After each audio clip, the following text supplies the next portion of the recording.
பெரிதாக நான் அழட்டிக்கொள்ள வேண்டாமா? கவலைப்பட வேண்டாமா? அப்படின்னு கேட்டா, எங்க இன்னொரு பக்கம் வந்து கண்டக சனியாக சனி வந்து உட்கார போறாரு. சனி பெயர்ச்சியும் நிகழக்கூடியது தானே! அது வந்து நிகழும்போது கொஞ்சம் ஜாக்கிரதையாக இருக்கணும் தான். ஸோ அது வந்து கண்டகச்சனியாக அமரும் பொழுது, நீங்கள் ஒரு சில கண்டங்களை சந்திக்க தான் வேண்டும். இருந்தாலும் குரு வந்து உங்களை வழிநடத்துவார்.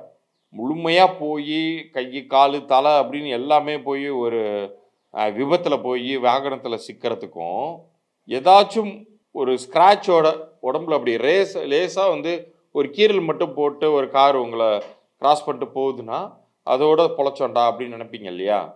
ஜஸ்ட் மிஸ் இல்லாட்டினா எனக்கு லைஃபே கிடையாதுன்னு நினைப்பீங்க இல்லையா? அது மாதிரியான சூழ்நிலைகள் சனி உண்டாக்குவார். ஸோ கொஞ்சம் எச்சரிக்கையோட இருக்கணும் தான்.